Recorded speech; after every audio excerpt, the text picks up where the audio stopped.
रंधावा साहब, पहला सवाल आपसे ही। अब तो डोप टेस्ट में पुष्टि भी हो गई कि marijuana लिया गया था, और फिर जो भी सिचुएशन बनी आगे, वो तो आगे की बातें हैं। संयोग था, क्या था, या सारी खराब परिस्थितियां एक साथ मिल गई।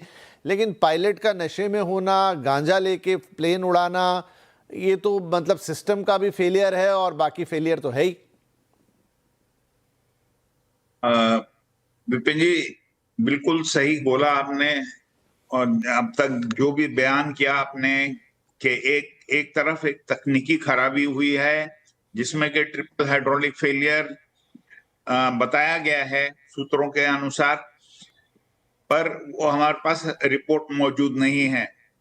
वो ट्रिपल हाइड्रोलिक फेलियर से उसका वो जहाज जो है वो स्टॉल्ड कंडीशन में आया, और उसको रिकवर करने के लिए को पायलट ने वो जो कंट्रोल कॉलम है उसको आगे को बढ़ाया, और उस वजह से नेगेटिव जी से ये जहाज में भी थोड़ी दरार आई सीलिंग के ऊपर, और जो पैसेंजर्स ने सीट बेल्ट नहीं पहनी हुई थी वो भी नेगेटिव जी के करके वो सीट से गिरे और उनको उनको चोटें आई।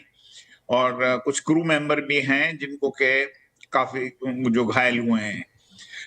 ये एक है, एक चीज है। दूसरी चीज ये है कि जब भी कोई इंसिडेंट या एक्सीडेंट होता है तो उसके पश्चात ये ड्रग टेस्ट और ब्रेथ एनालाइजर टेस्ट अराइवल के ऊपर होता है। तो ये टेस्ट किया गया था, और ब्रेथ एनालाइजर में तो नहीं, पर ये जो साइको एक्टिव टेस्ट है ये पॉजिटिव आया। और आपने ये बिल्कुल ठीक बोला कि दूसरा जो टेस्ट किया गया था, कंफर्मेटरी टेस्ट जो होता है, वो 6 पैरामीटर जो के दिए हुए हैं CAR के अंदर, उसके तहत वो टेस्ट किया जाता है स्पेशलाइज्ड लैब में। तो उसमें भी पॉजिटिव आया है, पर उसकी रिपोर्ट अभी तक किसी के पास आई नहीं है। पर ये भी सूत्रों के अनुसार हमको मालूम चला है कि वो भी पॉजिटिव हुआ है। ये हम इसकी बहुत निंदा करते हैं पायलट कम्युनिटी की तरफ से होते हुए, क्योंकि ये एक पायलट कम्युनिटी को इफेक्ट करता है। क्योंकि ये मैं पहली बार दुनिया के अंदर मैं ये हादसा सुन रहा हूं जहां के पायलट पॉजिटिव हो गया है ड्रग टेस्ट के लिए। तो ये बहुत एक गंभीर सूचना जो हमको मिल रही है, ये बहुत ही गंभीर है नेचर में, और इसके बहुत साइड इफेक्ट्स होंगे। अभी आप देखिए कि जो आपने बिल्कुल सही बोला कि जो इसका अभी जो CR है उसको रिवाइज किया जाएगा, उसको और स्ट्रिक्ट बनाया जाएगा। अगर आप देखें तो कुछ मुल्कों में, जैसे कि GCC मुल्क हैं, गल्फ कंट्रीज के, या सिंगापुर है, उसमें पायलट को टर्मिनेट करके और उसका लाइसेंस कैंसिल किया जाता है। हमारे जो कानून है वो बना हुआ है EASA और FAA के तहत। तो अभी इस पे हम तो यही बोलेंगे कि इसको रिवाइज करने का अभी समय आ गया है। जी। दूसरी चीज है कि अभी गवर्नमेंट इसके ऊपर क्या एक्शन लेती है, क्योंकि अगर पायलट ने ये उड़ान के दौरान किया है तो ये बहुत ही ज्यादा गंभीर हो जाता है फिर। जी बिल्कुल। अभी कुछ सूत्रों के अनुसार तो ये भी बोला जा रहा है कि ये जहाज में घटना घटी है।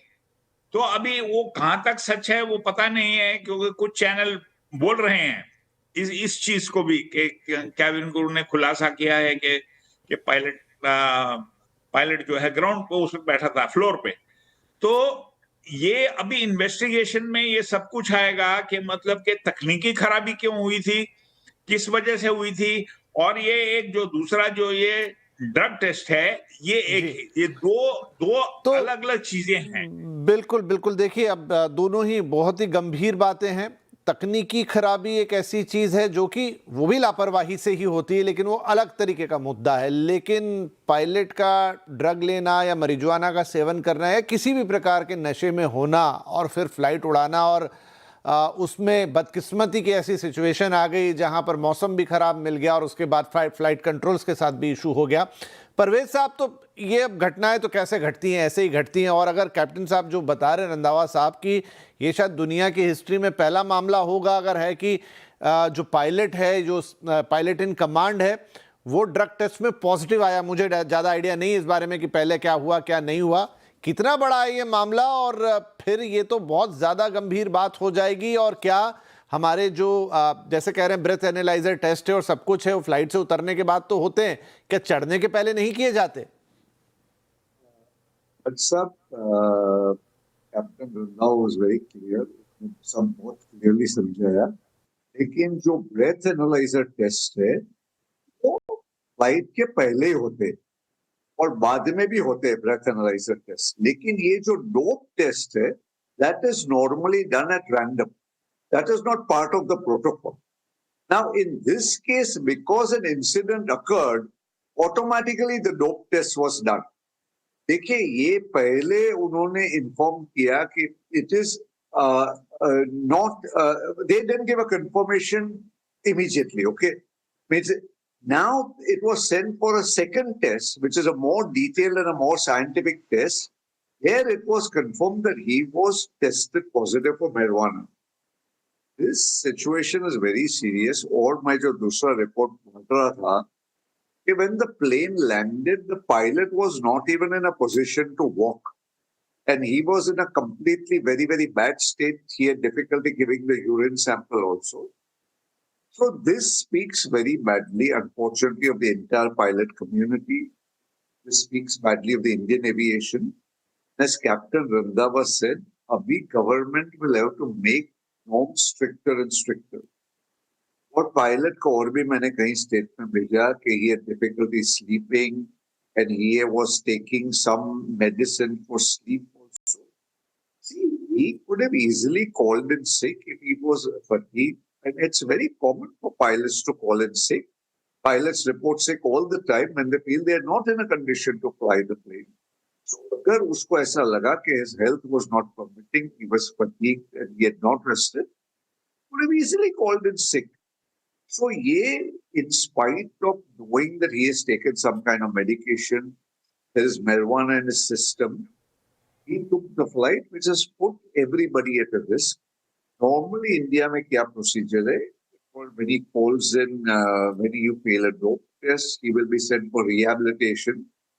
And after rehabilitation, it's not only 3 months, till the doctors find him completely fit, he will be allowed to fly again. Second test, if he fails, second time this incident occurs, it will be for 3 years. And third time, his license will be permanent.